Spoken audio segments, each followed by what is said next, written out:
এই পরীক্ষা যারা বিজয়ী হবেন তাদের জন্য পুরস্কার হলো 15 লক্ষ টাকা। 15 লক্ষ টাকার পুরস্কারের ঘোষণা আমরা দিয়েছি। এর মধ্যে প্রথম 3 জনকে আমরা ইনশাআল্লাহ বিদিনিল্লাহ ওমরা করাবো। 3 জনের ওমরার জন্য আল্লাহর 3 বান্দা ইতোমধ্যে স্পন্সর হয়ে টাকা জমা দিয়ে দিয়েছেন আমাদের কাছে। এখন শুধুমাত্র কারা কারা ওমরা যেতে চান সে মানুষগুলো দরকার। আপনারা সবাই যেতে চান ইনশাআল্লাহ? অতএব ভাইরা, রমাদানকে কেন্দ্র করে ওই যে প্রিপারেশন, প্রস্তুতির অংশ হিসাবে এখন থেকে কোরআনে কারিম বুঝে পড়া শুরু করে দেন। পরীক্ষার দিন পরীক্ষা দেন। আপনি পুরস্কার জিতেন আর না জিতেন, আল্লাহ বলেছেন ফাস্তাবিকুল খায়রাত, ভালো কাজে প্রতিযোগিতা করা এটা ইটসেলফ একটা ভালো কাজ। অতএব আপনি পরীক্ষায় অংশগ্রহণ করেছেন, প্রতিযোগিতায় নাম লিখিয়েছেন, এটাই একটা ইবাদত। আপনার রমাদান কর্তব্য করে দিতে পারে ইনশাআল্লাহ। সবার চেষ্টা করবো তো ইনশাআল্লাহ রমাদানকে কেন্দ্র করে। তাহলে যেই প্রস্তুতিগুলো আমরা নিতে পারি, যেগুলো আমাদের রমাদানকে অর্থবহ করতে পারে, তার ভিতরে 1 নম্বর বলেছিলাম তওবা ইস্তেগফার করে আগের সব গুনাহগুলো থেকে আল্লাহর কাছ থেকে মাগফিরাত আদায় করে নেওয়া, যাতে করে রমজানে ইবাদতের জন্য আপনি উপযুক্ত হন, আল্লাহর রহমত প্রাপ্তির তৌফিক প্রাপ্ত হন। অনেক সময় গুনাহগুলো ইবাদতের ক্ষেত্রে বাধা হয়, গুনাহের কারণে আল্লাহর ইবাদতের তৌফিক হয় না। নাম্বার 2, আল্লাহ রাব্বুল আলামিন রমাদানের এবং সিয়ামের যে ফজিলতের কথা বলেছেন, নবীজি সাল্লাল্লাহু আলাইহি ওয়াসাল্লাম যেসব ফজিলতের কথা বলেছেন, মর্যাদা, মাহাত্ম্য, তাৎপর্যের কথা বলেছেন, এগুলোর আলোচনা, পর্যালোচনা এগুলো এখন থেকে শুরু করা। আপনার অফিসে, বাসায় বিভিন্ন রকমের হাদিস, রমাদানের ফজিলত, সাহারি ইফতারের ফজিলত, গুনাহমুক্ত থাকার ফজিলত, তাকওয়া চর্চার ফজিলত, রমজানের আমল, এগুলো এখন থেকে জানাশোনা শুরু করে দেন। এখন থেকে এটা রিহার্সাল শুরু করেন। রমাদানকে অর্থবহ করবার জন্য আমরা রমাদান প্ল্যানার করেছি। রমাদানকে অর্থবহ করবার জন্য আমরা কোরআন তারাবির সালাতে কোরআনের বার্তা বই করেছি। রমাদানকে অর্থবহ করার জন্য আমাদের আরেকটা বই আসছে, মাহে রমাদানের 27 আমল। এই সব আয়োজন কিভাবে রমজানকে সুন্দরভাবে কাটানো যায় সেজন্য এখন থেকে আপনি ফজিলতের হাদিসগুলো জানেন, আলোচনা করেন, দেয়ালে দেয়ালে নিজের বাসায় লাগায় রাখেন এবং বারবার দেখেন, পর্যালোচনা করেন, আবহ তৈরি হবে ইনশাআল্লাহ। নাম্বার 3, তৃতীয় প্রস্তুতি হলো এইবারের রমাদানে যে কোনো ভাবে মাগফিরাত আদায় করে ছাড়বো আল্লাহর কাছ থেকে। জাহান্নামীদের তালিকা আমার নাম থেকে থাকলে এটা কাটায় ছাড়বো, এই মর্মে প্রতিজ্ঞা করা, এটাও প্রিপারেশন। এখন থেকে নিয়ত করা যে এই রমজানটা অর্ডিনারি রমজান হবে না, এই রমজানটা শুধু সাহারি আর ইফতার আর তারাবি এই 3 জিনিসের নাম হবে না, এটা একটা অর্থবহ রমজান হবে। একটা নাফরমানি আমি করব না, একটা গুনাহ আমি করব না। এখন থেকে প্রতিজ্ঞা করতে হবে নিজের সাথে নিজে, প্রতিদিন নিজের সাথে নিজের বোঝাপড়া ফাইনাল করতে হবে, এটা প্রস্তুতি। নাম্বার 4, বিগত রমাদানের যদি কোনো রোজা কাজা হয়ে থাকে সেগুলো সব আদায় করে শেষ করতে হবে শাবানের মধ্যে। নাম্বার 5, শিরক এবং হাসাদ, হিংসা, এগুলোর কারণে আল্লাহর সাধারণ ক্ষমার উপযুক্ততা মানুষ হারিয়ে ফেলে, সেগুলো থেকে মুক্ত থাকার প্রতিজ্ঞা করে মুক্ত থাকার জন্য চেষ্টা করতে হবে এখন থেকে। যে শিরক থেকে থাকলে জীবনে কখনো সেই শিরক থেকে মুক্ত হওয়া, অন্তরের কার প্রতি হাসাদ থাকলে সেটাকে দূর করা, তার কল্যাণকামী হওয়া, এগুলোর মধ্য দিয়ে রমজানে যে সাধারণ ক্ষমা হবে তার জন্য নিজের উপযুক্ততা তৈরি করা, এটাও রমজানের প্রস্তুতির অংশ। নাম্বার 6, বিগত রমজানগুলোতে কোন কোন কারণে আমার আমল হয় না, কোন দোস্তের কারণে, কোন বন্ধুর কারণে, কোন গ্রুপের কারণে, কোন অ্যাপসের কারণে, কোন ফেসবুকের কারণে, সেগুলো একটা একটা করে এই রমজানে যেন জীবনে না থাকে সেগুলা ছিন্ন করার জন্য প্রস্তুতি নেওয়া। নাম্বার 7, রমজানের মাসলা মাসাইলগুলো জানা, এটাও রমজানের প্রস্তুতির অংশ, এখন থেকে সেটা করা। 8 নম্বর হলো রমজানে যে আমল করতে চান এখন থেকে সেগুলো শুরু করে দেন। তেলাওয়াত করা, অনেক সালাফ শাবান মাস থেকে প্রচুর তেলাওয়াত করা শুরু করতেন, নবীজি শাবান মাস থেকে নফল রোজা শুরু করতেন। এগুলো হলো আগে থেকে প্রস্তুতি এবং মহড়া। রমজানে যা করবেন, দান সাদকা করবেন, এখন থেকে লিস্ট করেন, তালিকা শুরু করে দেন, টাকা পয়সা জোগাড় শুরু করে দেন, এগুলো হলো পার্ট অফ প্রিপারেশন।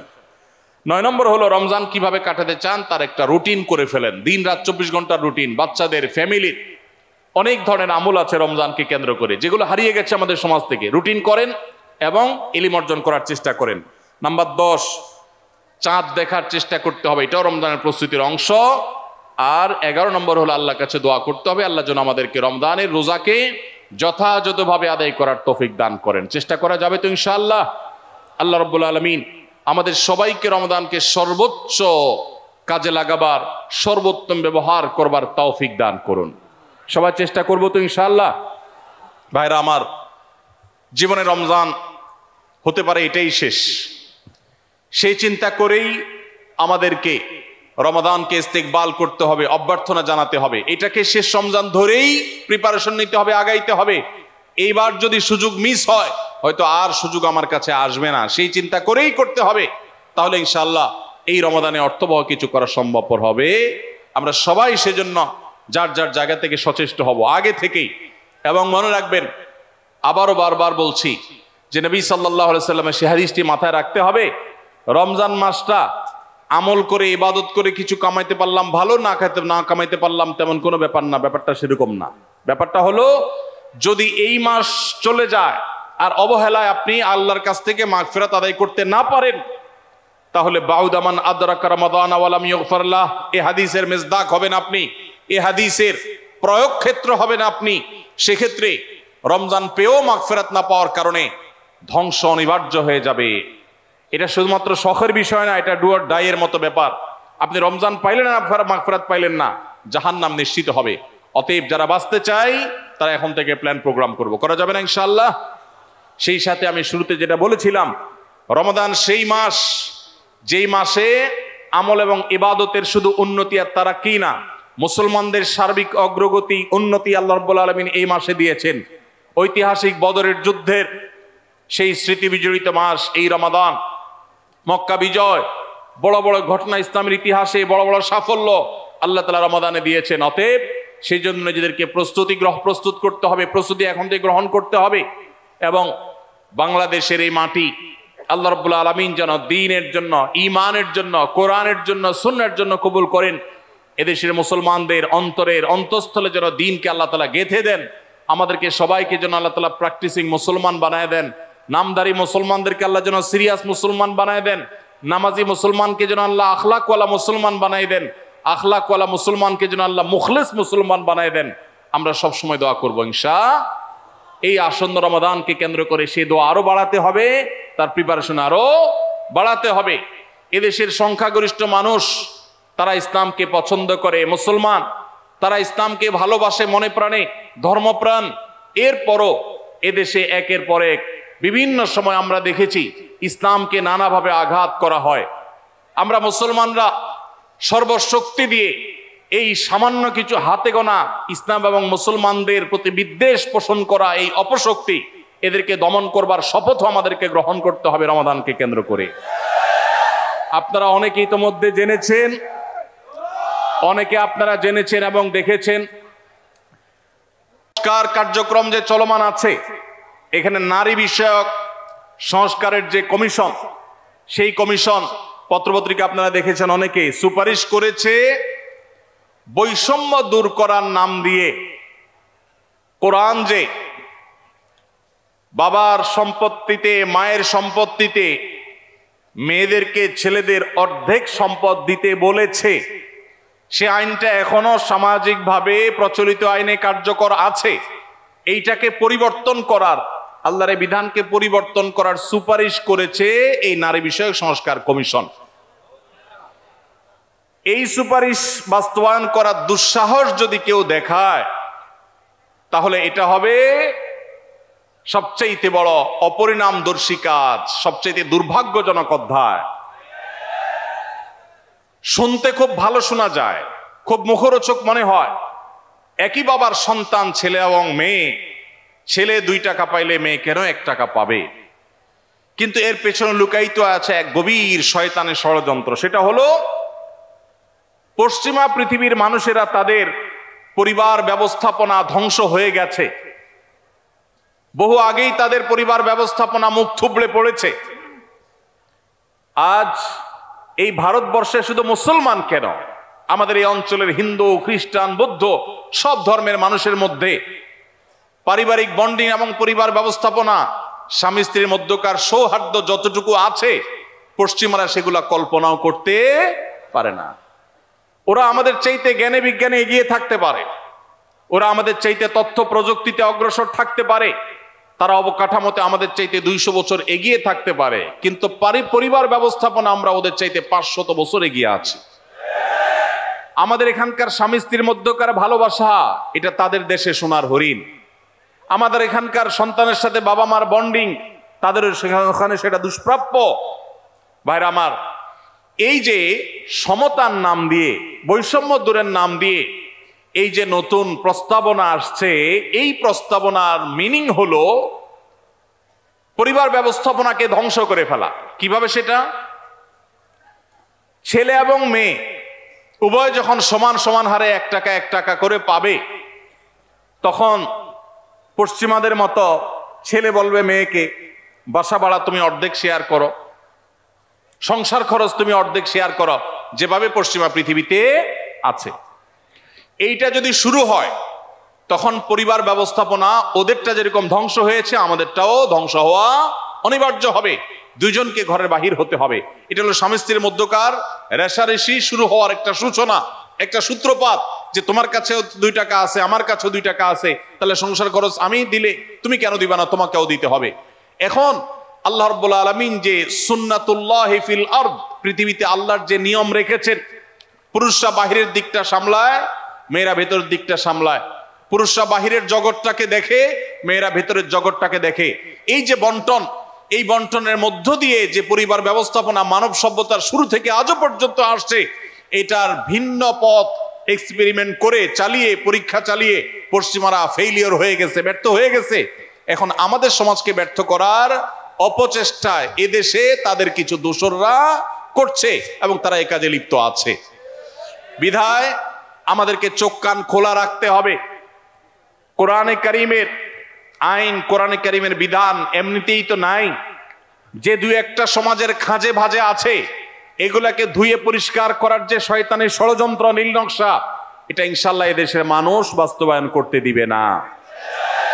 এদেশের মানুষ দিনকে যতটা ভালোবাসে, ফু মেরে, তুড়ি মেরে সংস্কারের নামে আল্লাহর দেওয়ার সেই বিধান, এটাকে উড়িয়ে দেয়া হবে আর সাধারণ মানুষ চুপচাপ বসে থাকবে। এটা বোকার স্বর্গে বসবাস করা ছাড়া আর কিছুই নয়।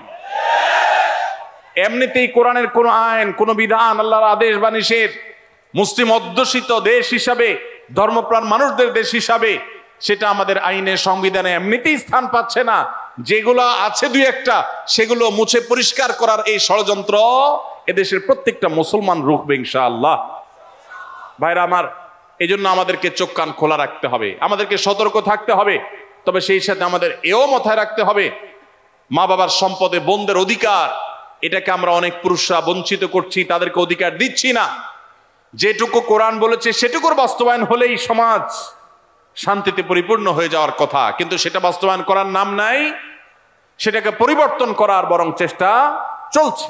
ভাইরা আমার, আল্লাহ রাব্বুল আলামিন আমাদেরকে নারী পুরুষের মধ্যে সমতা বিধান করতে বলেন নাই, ন্যায্যতা বিধান করতে বলেছেন। কি করতে বলেছেন?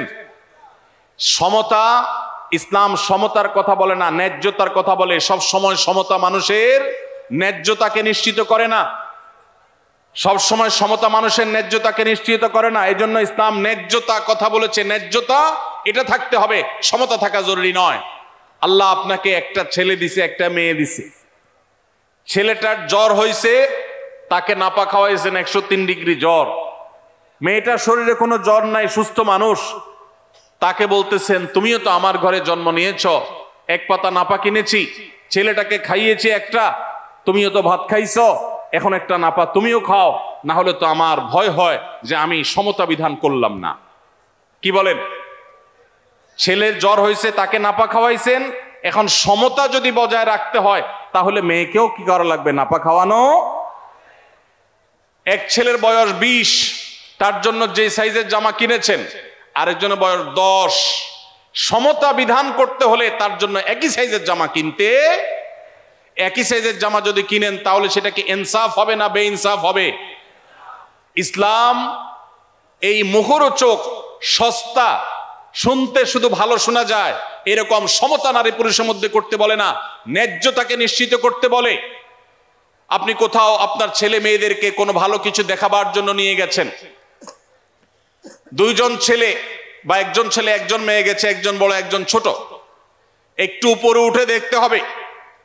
সেজন্য যে বড় 15 বছর বয়স, তার দেখার সুবিধার জন্য 3টা ইট দিয়ে বলেছেন তুমি এবার দাঁড়াও, সে দেখতে পাচ্ছে।